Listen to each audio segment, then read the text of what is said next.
Well, good evening. It's a beautiful, sunny evening. I'm coming to you from the shrub area here at Handy Andy's Nursery, and I'm glad that you could join me for this week's edition of What's Up Wednesday. It's always a privilege, as I say, and begin to have you guys pop into these videos and have a chance to show you what's going on here at the nursery and get some helpful information about gardening as well in our northern climate. So I'm glad that and tickled that you could tune in to the video here this evening and get hopefully some helpful information. Our featured topic this evening, I'm going to be discussing fall foliage and the change of fall color. We're going to get a little sciencey, a little technical here this evening, but I think it should be a lot of fun, and it should be something that can help you to understand what's going on around you and help you to appreciate maybe what you might be seeing in a landscape as you may know this fall. So that's something that I want to get to as our featured topic. We'll talk about the first day of fall and the fact that fall is here, and we have all kinds of exciting things coming up, of course, at the nursery as well. So lots of fun opportunities, lots of things coming up in the workshop end of things, and of course some fun plant options as well. So let's get right to it. Of course, I always begin on these videos here this summer. I begin with our weather update and kind of what's been going on, so that helps us kind of to determine what our plant care needs to be. And as you may have noticed, our climate is changing. It's starting to be a little bit chilly in the morning. You might need your jacket as you go out the door some mornings here just lately. And by the afternoon, you're probably okay without it, but you leave the house in the morning with a jacket on. And I don't know about you, but I love that kind of weather. I love fall. Back when I was younger and I was going to school and I had to go sit in a classroom all day, I didn't enjoy it as much because I wanted to be outside enjoying the beautiful weather and playing outside. And that did not fit well with me, that concept of sitting in a classroom. But served me well, right? It serves us all well. But I am happy that I am past that and I get to be out in the beautiful weather here this time of year, enjoying that beautiful weather.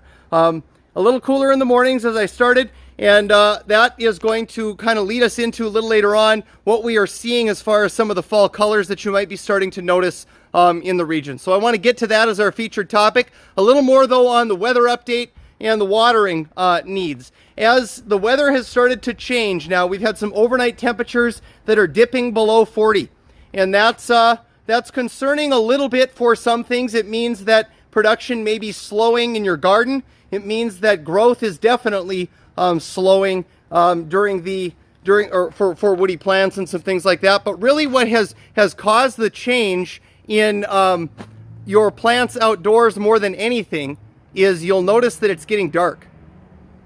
And I have a 3.5-year-old at home, and he's I just love hanging out with my kids. I love being dad. But he is so what would you say, upfront and aware. It's kind of dark outside, he'll say in the morning. And I'll say, yes, it is, kiddo. It's dark. We're at a time of year now where our day length is going the other direction, and we notice it. It's not getting light nearly as early in the morning, and it's actually dark by 8:30 at night.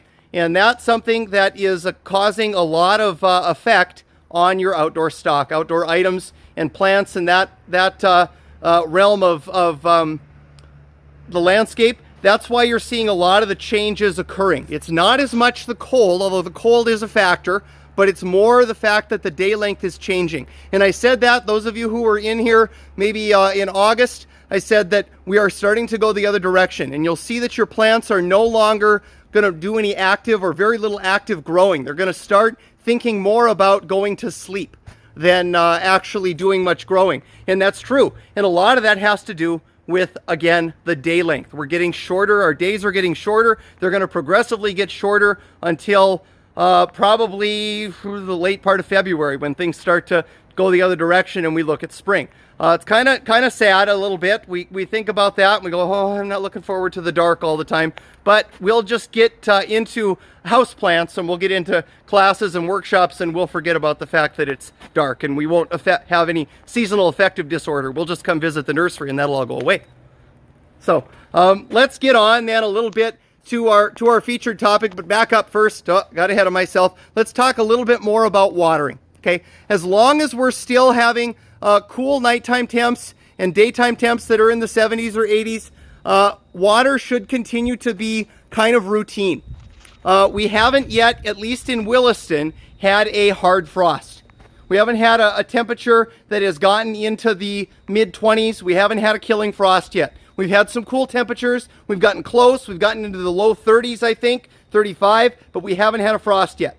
So until we have a frost, that really will make things kind of go south. If we get a cold frost like that, it will make most of the leaves just about all fall off. Until the leaves fall off your plant, we need to continue to water as if they have need of that water. So a couple times a week is going to be necessary. We need to make sure that our plant remains hydrated this time of year. It's easy to get behind now and forget, oh, it's cool. We don't need to do that anymore. We're past the heat. We don't need to water like we used to. Well, we certainly don't have to water the way we used to water in July and August when it was 100 degrees. But we do still need to be putting down some consistent moisture to young infant plants in our region. Any plant that is 5 years or younger, we need to be watering it a couple, 3 times a week. Get out there, get it a good drink, whether that's a drip irrigation system still, or whether you're using a hose because you're getting ready to winterize your system. It's that time of year. Whatever that may be, make sure that you're providing some routine moisture to your plants like that, couple times a week, at least 3 times a week, until we get a hard frost. Once we get a hard frost, and most of the leaves on your plant begin to fall off, then you may choose to cut back on your watering. Notice I said cut back, not stop. We had a terrible winter this past winter, and I blame most of our loss and most of our challenge this past winter on drought. Most of it was due to drought. There was some spring frost damage, certainly. There were certain plants that tried to wake up, and then we were hit with a late frost, and that was very damaging to some plants. I think of plants like maple and some other, maybe ash even had some trouble, even though they were pretty late to wake up plant. But we had a lot of frost issues too, certainly, but we had a lot of drought issues. The reason things were so late coming up and things were just poor when they did wake up was due heavily to our drought. And so what can we do to kind of mitigate that? We can water. It's really what it amounts to. We have to make sure that we're going into the winter with as much moisture as we can think about providing. So once our leaves disappear on our plants, then we can cut back to weekly. We can weekly water. And how long should we weekly water? We should water every week from frost until probably Thanksgiving.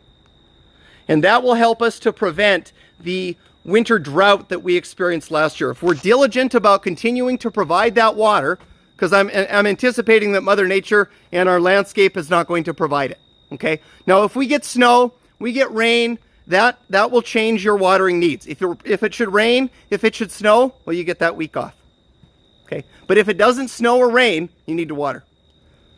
If it snows and we get a good accumulation of snow, 1/4 of an inch, we get a good wet snow, you get a week off. But make sure that there's water being provided to your plant consistently until almost Thanksgiving. Usually the ground is starting to get hard about then. We've had some temperatures where it's no longer hardly above freezing during the day and things are starting to get cold. At that time, when the ground starts to get hard, then we can say, okay, now we have to be done, because the water's not going to soak into the soil anymore anyway. It's going to be frozen. So, but until that time, we need to make sure that we're providing some consistent moisture to young plants. That will make sure, even established existing plants, that will help to make sure that you have limited damage due to drought next spring. But our featured topic, let's get on to that now. That was our watering and weather update. Let's get on to our featured topic this evening, which is, it's the first day of fall, right? Today's the official first day of fall, and fall doesn't end until actually almost Christmas. It's crazy. I looked that up. I couldn't believe that it was that late, but that's what it says. But the first day of fall is today, and that brought me to, well, what should I share this evening? I'm going to share some fall foliage that's starting to occur on some plants that I have down here on the lot, and we're going to talk a little bit about what's going on in the leaf to make that color appear. So let's look at a little bit. I'm going to pan over a few shrub options, and we'll look at those and have a look at what's going on with those leaves. So here I'm looking at what's called a viburnum. This is a compact viburnum. This is I think the Bailey compact. Yep, Bailey compact. So this is a dwarf variety of shrub. Some Viburnum get quite large. They will get 8 feet or more. But this one stays pretty compact. You'll notice some color changing on here. We're getting some tones that resemble some bright red tones. And there's some minor leaf damage on this plant. That's what we're kind of seeing. We're seeing some leaf tatter. But there's some color starting to develop on this plant. We're getting some reds. We're getting some reds also on this barberry. This barberry is starting to take on some red fall color. And you say, well, I love fall. It's beautiful. We're getting all these fall colors, this change, and it's really fascinating and fun, and isn't nature wonderful? Yes, it is. I love nature. I love the creation. I love the landscape. I just love to learn about it and study it, so it's fun. This is a burning bush. I don't find that burning bush do super well here, but I carry a few of them. You'll notice that this one is less red right now, though, and more purple. We're getting a little bit more of a purple tone on this leaf.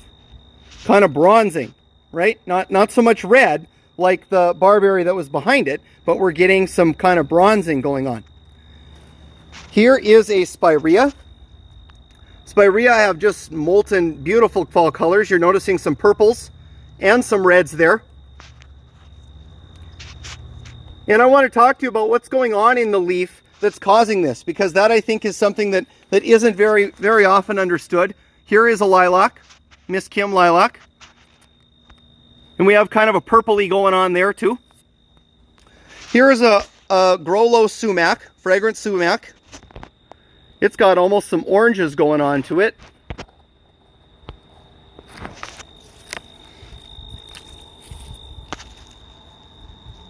Just stunning, isn't it? Isn't that beautiful? And the last one we're going to look at is this Dogwood. Here we see again some purples, maybe almost some reds.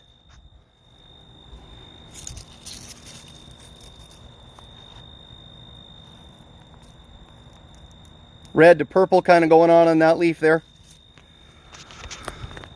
So interesting thing that's going on in these leaves, in these plants. What's causing fall color?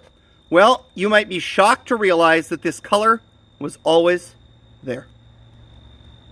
It's not something new. The color was more or less always there. A lot of these pigments were already there when the leaf was formed in the spring. It's just that they were covered up. They were covered up by the primary pigment in the leaf, which you'll all remember from your school days, right? Chlorophyll. Chlorophyll. Chlorophyll is the green pigment in leaves. And it is what's responsible for the leaf and the plant being able to make its own food, right? The plant uses that color pigment, that green, the chlorophyll, the chloroplast, and it uses that to take light, take water, and make sugar.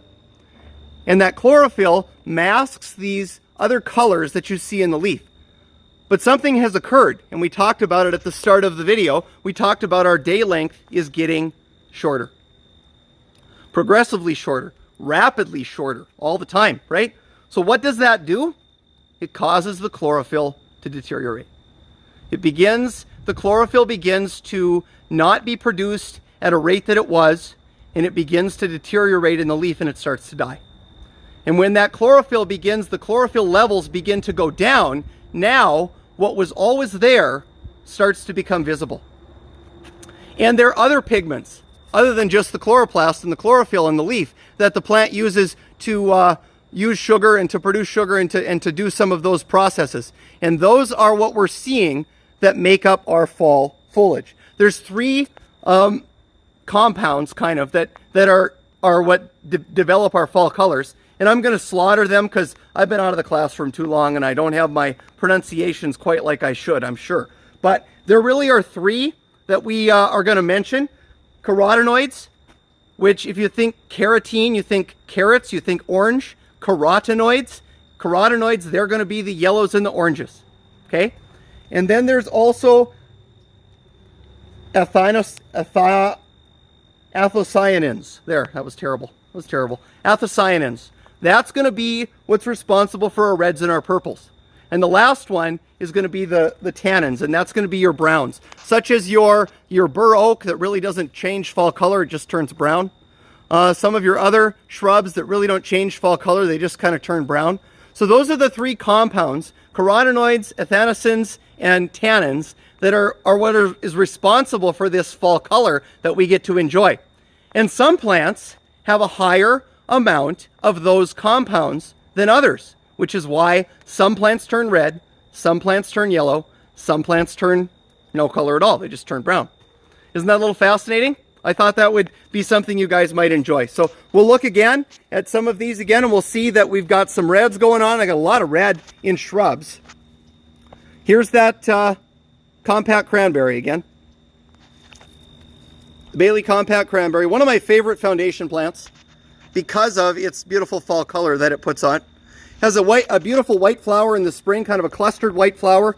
Does mature to a rich berry that usually the birds pretty much take care of. I don't even see any berries left on this plant. I think the birds have pretty much gotten them all. And then it turns this color in the fall. So the Bailey compact here. Then we're looking at a barberry. And this I think is a Limoncello Barberry, which is a new variety, new in the last few years. Short, 3 to 4 foot plant. Also a good foundation plant. 3 to 4 by 3 to 4. Barberry do have a thorn, so you'll want to be aware of that. They're not the nicest plant to maintain because of that thorn, but they are a very good plant for deer because deer don't generally like things that are thorny and tough. So they're a great plant for that. Then this is the burning bush. This is the dwarf, so this one only gets about 6 foot by 6 foot, but it's a burning bush.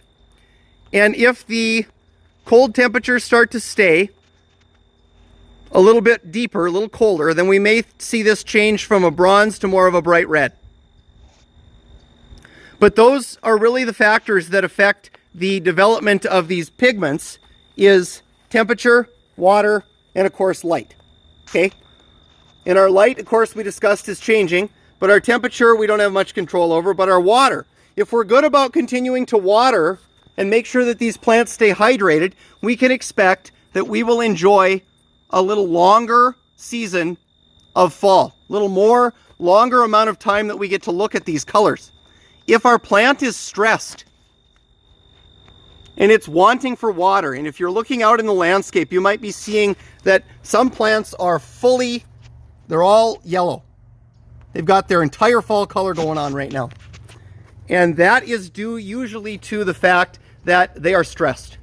And in the landscape, probably not something you're taking care of, maybe out in the ditches or out in the native area. You'll notice those colors are changing, and they're changing because the plant is giving up. Day length has changed. I know that I'm done producing things. I'm just going to give up and go to sleep because there's no moisture. It's kind of sad that that's what they're doing. But they're saying, I'm done. I see the end. We're done for the year. I'm just giving up and hoping next year's better. And that's what a lot of the landscape is doing. But if you want yours to continue to have these beautiful, rich colors, minus a frost, what you should be anxious and careful about doing is that you're providing the consistent water. You're making sure the plant isn't too dry. And if it's not too dry, then you've taken that element out of it, and you should be able to enjoy a much longer fall show than some areas. Okay? We're going to look at this dogwood again. Beautiful. Beautiful color. Get out and enjoy. Go for a fall walk in the evening. It's beautiful. Go have a look and see what you can observe. See what you can see. See what you can notice. I like to do that with my family, go on some family walks in the evening. And usually I stop and I want to point something out. And they're like, come on, Dad. Come on. This is boring. But someday maybe they'll enjoy it. Last thing I want to show you with regard to shrubs, I want to get into conifers a little bit. Because this is a time of year when people start to see things happening with evergreens and they get concerned.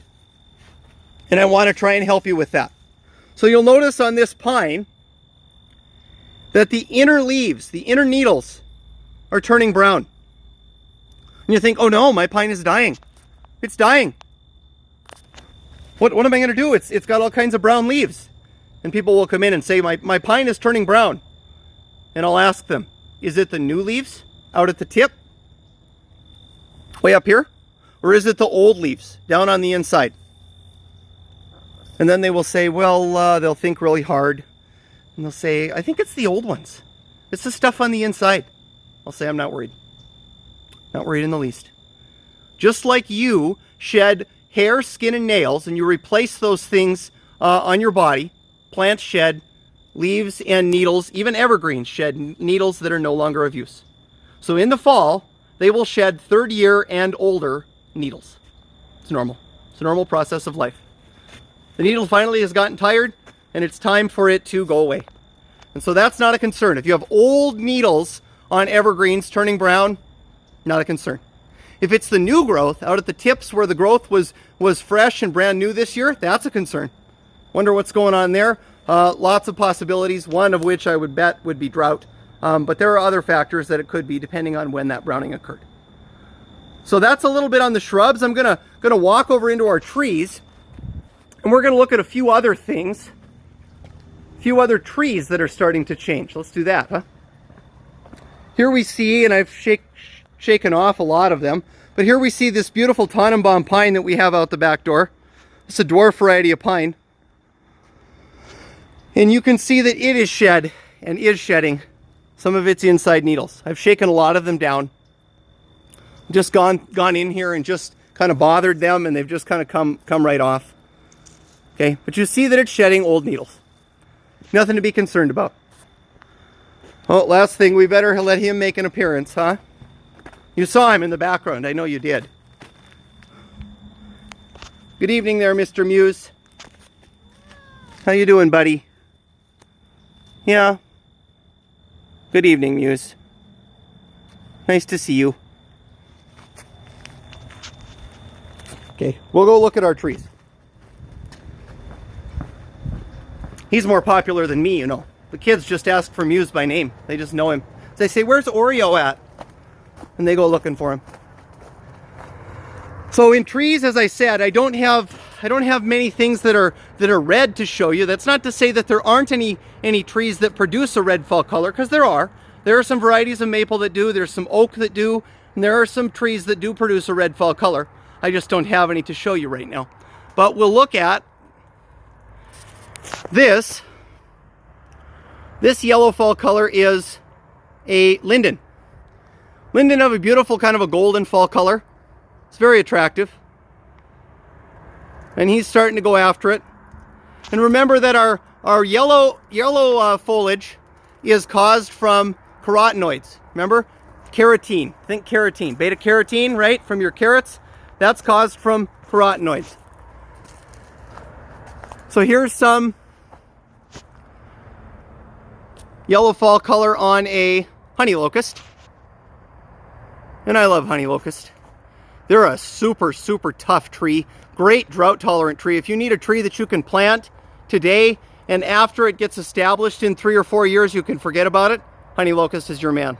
They're just tough, tougher than all get out. Honey locusts are great trees. People will hear about them. They'll think locust. They're usually thinking of the black locust though, because they've heard about that one. Unfortunately, that one doesn't do real well this far north in our climate. So it's not really something we deal with. But that one is a kind of a challenging plant, but no relation to the black locust, really. The honey locust, Leditia, is a stunning tree. Has this kind of ferny leaves, and you see that this yellow color coming on, and that color is, remember, from those carotenoids, and it has about a 30 to 40 foot height spread, and it is a great drought tolerant tree. A lot of challenges used to be with the honey locust that they had a thorn and they had a real messy seed pod, and most of that has been bred out of these cultivars. There are plants that are monoecious, meaning they have separate sexed plants, and so you have male flowers only on one plant, female flowers on the other plant, and they have to get that pollen moved from one plant to another. Okay, so they're a little like people, right? Or animals, where we're separate sexed. And then there are a lot of plants they have both compound flowers. They got both sexes in the same flower. But sometimes we can isolate those things because plants are special. So there are male cultivars of plants that don't produce any fruit. And you have that with the Succulent poplar, doesn't produce any cotton. You have that with some of these honey locusts. You have that with some of the seedless ash that maybe you're familiar with. You have a Marshall seedless ash, or a Bergeson ash, I think, was seedless. Patmore was seedless. So there are some cultivars of ash that were that way because of the fact that genus is separate sex plants like that. So this was the honey locust. I want to walk over here and show you a lilac tree. And while we go by, I'm going to show you this birch that's starting to change. Birch have a beautiful fall color also. Look at the golden kind of tones on that guy. Just beautiful. Remember that those pigments were always there. Always been there. It's just that they're starting to appear now because the chlorophyll is going away, right? So here you see, this is a snow dance tree lilac. And I'm going to try and not have the camera be in front of the light so we can see that there's some bronzing going on this leaf. Some purples, right? You see some purple tones on some of those leaves.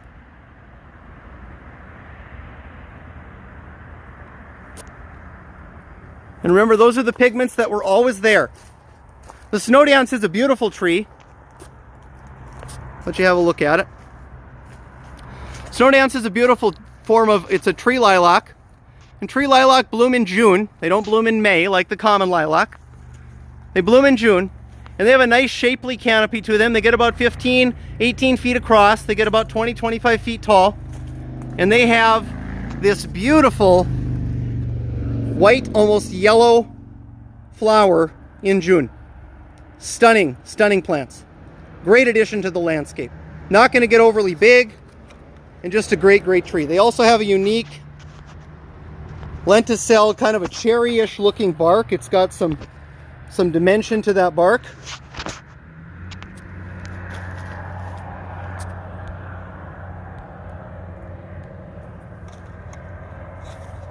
I want to get it to focus, but it doesn't want to focus. There we go. Beautiful tree lilac.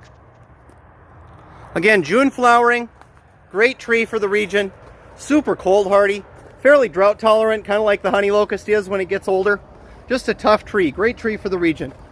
So that's a look at some trees. We do have a nice selection of trees, shrubs, and perennials still on the lot. We are having that fall Plinko sale. Maybe you've seen that advertised. We have a Plinko board at the front register, and we're playing Plinko, dropping a wooden ball for fall discounts. Those discounts at this time are anywhere from 25 to 60% off, depending on where the ball should fall. So that's something that we're doing to have a little bit of fun this fall with fall sales. And we've been helping a lot of folks manage to get a really fun deal on that Plinko board. So that's something that's going on with fall sales. A nice selection of product, as I mentioned, still available. So if you're wanting to get some planting done now, still is a good time to be doing it. We haven't had a frost yet, so we've got some time yet to get things established and get things rooted in before winter. The last thing I want to draw your attention to is some of our upcoming fall classes that we have coming up. This one coming up this weekend, the mossy arrangement. This is a sample of what we'll get to make. Has a lot of beautiful tropicals in it. We'll get to talk about some tropicals, and we'll get to make and produce, take home this fun mossy arrangement. That's coming up on Saturday. There's still space both in the 10 o'clock and the 2 o'clock session of this workshop. So I'd love to have you join us for this. It should be just an awful lot of fun this weekend. Then we have a couple other fall workshop opportunities coming up that I want to mention. After the mossy arrangement, we are headed into the next weekend, which is our fall outdoor pot class. And that class unfortunately did fill up on us. We had about 5 sessions, but they all filled. And so that workshop has sold out. So that weekend is the last weekend in September, next weekend. And unfortunately, as I say, that one has filled up. But after that, then, we're heading into the next weekend, which would be the first kind of weekend then in October. And we'll be doing a pumpkin centerpiece. And if you saw our post earlier today, you'll know that our pumpkins did arrive. And so we are getting excited for these pumpkin focused, these Halloween type focused workshops. More on that to come in store. But the pumpkin centerpiece has some room in it. We'd love for you to join us for that. That comes up on the 9th of October. A 10 o'clock and a 2 o'clock session, as you see, for that one as well. So the pumpkin centerpiece, you'll get a pumpkin allotment and a container, and you'll get to go home and make a project that could look great on your table for Thanksgiving or whatever you might want to do with that. After that one, the 16th of October, also a 10 o'clock and 2 o'clock session, our Succulent Pumpkins Workshop. This one is a perennial favorite.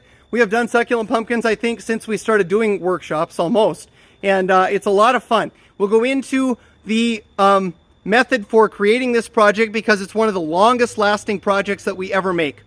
It's working with succulents and working with succulents indoors. And so I'll help you get some good information on the care of succulents indoors. And then we'll cover the basics for how we're going to produce this project. And many people's succulent pumpkins, they're fine until February. Yeah, you heard me, till Valentine's Day. It's just a fun project. It's a perennial favorite, the succulent pumpkins, coming up on the 16th of the month, later on in October. And we'd love to have you join us for that. Both sessions still have space in them, 10 o'clock and 2 o'clock session for the succulent pumpkins. Then the last one that I wanted to draw some attention to this evening is some of you may know that we have started to work with aquatics. You've been in and you've said, oh my, you have fish. Yes, we do, and we have a growing selection of fish and aquatic items, and we're happy to provide that to the community in the surrounding region. And we look forward to what that can mean, and it's just an awful lot of fun. But we thought, just like our plant-based workshops, just like that, we thought we should do some intro to aquatics and aquarium care classes. And so the last class in our fall series will be this one we're calling Basic Aquatics. And it's a kid-focused, bit of a kid-friendly workshop. So your ticket will get you 2 seats, spot for you and a child, and you will get to bring your child. And what will be included in that workshop will be a tank. And you'll get to you'll get a tank. And Lyle is hopefully going to lead that workshop. He's awesome with fish. He knows his fish very, very well, and he's a lot of fun to listen to. And he is going to lead the Basic Aquatics workshop, and we'll talk about what's involved in caring for aquatics, caring for fish. Because a lot of people think, well, you just get some water, you throw it in the tank, you throw the fish in there, and you're done, right? Not really. Not really. There's a little more background and depth to it than just that, and we want to be sure that if you're getting a kid involved in taking care of an aquatic pet, that you are set up for success. We don't want a sad morning where the child comes out and, oh no, the fish has died. We don't need that.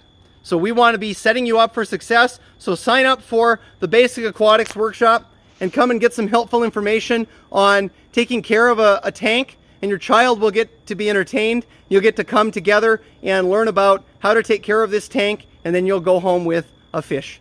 So that'll be coming up on the 23rd of October. It'll be the final workshop of our fall series. And by that time, I'm really hoping by the 1st of October, by this coming weekend, or next weekend rather, that we will have our Christmas series released on the website. So be on the lookout for that. Be on the lookout for our email blast, because it'll go first to an email blast, and you'll get your foot in the door that way. You can sign up for our email blast in the footer of our website. handyandysnursery.com is where you should find that. And also wanted to call attention to the fact that I have added a YouTube channel for these videos, and after I finish with the video, I will populate it onto a YouTube channel. So those friends of yours that may want to get in on some of these videos and aren't on Facebook, they can go to the YouTube channel. Just go to handyandysnursery.com, and you'll find a link there and an embedded channel there where they can actually look at some of these What's Up Wednesday previous videos. So that's something you can share with them. You can always find these videos on Facebook in the videos tab of the Handy Andy's Nursery page. You can also now find them on that YouTube channel as well. So that's on our workshops that are coming up this fall. We do have more coming, as I said. Our Christmas series will be out soon. Still have a great selection of product to choose from. If you're looking to do some development on your yard, or you're looking to plant that tree, we would love to be of assistance to you in getting that done yet this fall. It's a great time to do it. And if there are any questions, you can always reach out to us in any of our social media platforms. Give us a call on the phone, 701-572-6083, or stop down and see us the old-fashioned way, face-to-face, right? So with that, we thank you for watching. We wish you all the best. Say good luck and happy growing.